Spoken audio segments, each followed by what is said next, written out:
വാദം പൂർത്തിയായിരിക്കുകയാണ്. കോടതി മുൻപാകെ ശിക്ഷാവിധിയിന്മേലുള്ള വാദം പൂർത്തിയായിരിക്കുന്നു. ഇപ്പോൾ കോടതിയലക്ഷ്യ കാര്യങ്ങൾ കൂടി പരിശോധിക്കുന്നുണ്ടെന്നാണ് ഞാൻ മനസ്സിലാക്കുന്നത്. ശിക്ഷാവിധിയിന്മേലുള്ള, അതായത് 6 പ്രതികളുടെയും ശിക്ഷാവിധിയിന്മേലുള്ള വാദം പൂർത്തിയായിരിക്കുന്നു. ആദ്യം പ്രോസിക്യൂഷനെ കേട്ടു, ആദ്യം പ്രതികൾക്ക് പറയാനുള്ളത് കേട്ടു, പ്രോസിക്യൂഷനെ കേട്ടു, ഇപ്പോൾ പ്രതിഭാഗത്തെയും കേട്ടു. ഇനി എൻ്റെ ഉത്തരവ് വായിക്കുമ്പോൾ നിങ്ങൾക്ക് എല്ലാ കാര്യത്തിലുമുള്ള ഉത്തരം കിട്ടുമെന്ന് കോടതി പറയുന്നു. എന്തായാലും ജഡ്ജി ഹണി എം വർഗീസ് ഇപ്പോൾ ശിക്ഷാവിധിയിന്മേലുള്ള വാദവും പൂർത്തീകരിച്ചിരിക്കുകയാണ്. ഈ വാദത്തിനിടയ്ക്ക് തന്നെ ഉയർന്നിട്ടുള്ള ചില കമന്റുകൾ, അതൊരു പക്ഷേ ഭാവിയിൽ ഉച്ചകഴിഞ്ഞ് അല്ലെങ്കിൽ നാളെയൊക്കെ വിമർശിക്കപ്പെടാവുന്ന ചില പരാമർശങ്ങൾ കൂടിയുണ്ട്. അത് പൂർണ്ണമായും പുറത്ത് വന്നാൽ നമുക്കത് ചർച്ച ചെയ്യാം എന്ന് വിചാരിക്കുന്നു. എന്തായാലും ഇപ്പോൾ ശിക്ഷാവിധിയിന്മേലുള്ള വാദം പൂർത്തീകരിച്ചിരിക്കുന്നു.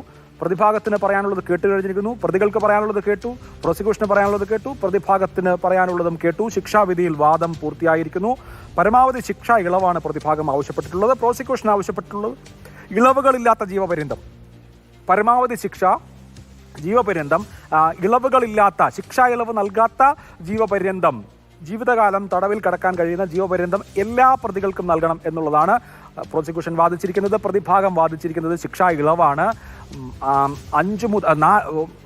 1 പ്രതി ഒഴികെയുള്ള 2 മുതൽ 6 വരെയുള്ള പ്രതികൾ നേരിട്ട് കുറ്റകൃത്യത്തിൽ പങ്കെടുത്തിട്ടില്ല. അതായത് ബലാത്സംഗ കുറ്റത്തിൽ അവർ പങ്കാളിയായിട്ടില്ല. അതുകൊണ്ട് അവർക്ക് ശിക്ഷ ഇളവ് വേണം എന്ന ആവശ്യം, തൊട്ടിട്ട് പോലുമില്ല, അതുകൊണ്ട് ശിക്ഷാ ഇളവ് വേണം എന്ന ആവശ്യം ഉന്നയിക്കുന്നു.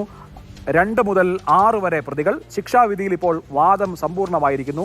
കേസിലെ വാദം അവസാനിച്ചിരിക്കുന്നു. ഇനി ഈ കാര്യത്തിലെ ശിക്ഷാവിധിയാണ് വരേണ്ടത്. ആ വിധിക്ക് വേണ്ടി എല്ലാവരും കാത്തിരിക്കുകയാണ്. ഉടൻ ശിക്ഷാവിധി അറിയാം. 6 പ്രതികളുടെ ശിക്ഷ എന്താണ് എന്നുള്ളത്. ഈ കേസിലെ വിധി ഒരു ലാൻഡ്മാർക്ക് ജഡ്ജ്മെന്റ് ആണ്. രാജ്യം മുഴുവൻ ചർച്ചയായിട്ടുള്ള ഒരു കേസാണ്. അപ്പോൾ ഈ വിധിയുടെ അടിസ്ഥാനത്തിൽ ആദ്യമായി കൊട്ടേഷൻ റേപ്പ് ആരോപിതമായിരിക്കുന്ന കേസാണ്. അപ്പോൾ ഈ കേസിൽ ഹൈക്കോടതിയിലെത്തുമ്പോൾ എന്തെല്ലാം കാര്യങ്ങൾ, സുപ്രീം കോടതിയിലെത്തുമ്പോൾ എന്തെല്ലാം കാര്യങ്ങൾ തുടങ്ങിയ നിരവധി കാര്യങ്ങളുണ്ട്. ഒപ്പം മറ്റ് നിരവധിയായ പ്രശ്നങ്ങൾ ഉൾച്ചേർന്നിട്ടുള്ള ഒരു കേസാണ്. കഴിഞ്ഞ 8 വർഷത്തിനിടയ്ക്ക് വിചാരണ കോടതി മാറ്റണമെന്ന ആവശ്യം പോലും ഉണ്ടായി. അതിനുവേണ്ടി സുപ്രീം കോടതിയിൽ വരെ കേസ് നടന്നു. ഒപ്പം കോടതിയുടെ സേഫ് കസ്റ്റഡിയിലുണ്ടായിരുന്ന തെളിവുകൾ പരിശോധിക്കപ്പെട്ടു, ആക്സസ് ചെയ്യപ്പെട്ടു എന്ന പ്രശ്നം. ഇങ്ങനെ നിരവധിയായ പ്രശ്നങ്ങൾ. 2 പ്രോസിക്യൂട്ടർമാർ രാജിവെച്ചു. 3ാമത്തെ പ്രോസിക്യൂട്ടറാണ് ഇപ്പോൾ കേസ് നടത്തുന്നത്. പ്രോസിക്യൂഷന് ഫെയർ ആയിട്ടുള്ള സമീപനം കിട്ടിയില്ല എന്ന വിഷയം. പ്രോസിക്യൂഷൻ വിറ്റ്നസ്സുകൾ, പ്രോസിക്യൂഷൻ സാക്ഷികൾ ഹരാസ് ചെയ്യപ്പെട്ടു എന്ന ആരോപണം ഉയർന്നു. അതൊക്കെ അവരുടെ തോന്നലാണോ അതോ സ്റ്റാൻഡിംഗ് ഉള്ള കാര്യമാണോ? ഇതൊക്കെ ഇനി ഒരു ഹയർ കോർട്ടിലും കൂടി എത്തുമ്പോഴേ വ്യക്തമാവുകയുള്ളൂ. ഈ ട്രയലിനെ സംബന്ധിച്ച് അപകീർത്തികരമായ കാര്യങ്ങൾ പറഞ്ഞു പോകരുത് എന്ന് ജഡ്ജി ഉത്തരവ് നൽകിയിട്ടുമുണ്ട്. അല്ലെങ്കിൽ ഉത്തരവല്ല, ജഡ്ജി മുന്നറിയിപ്പ് നൽകിയിട്ടുണ്ട്. അതുകൊണ്ട് തന്നെ നമുക്ക് അത്തരം കാര്യങ്ങൾ പറയുന്നതിന് പരിമിതിയുണ്ട്.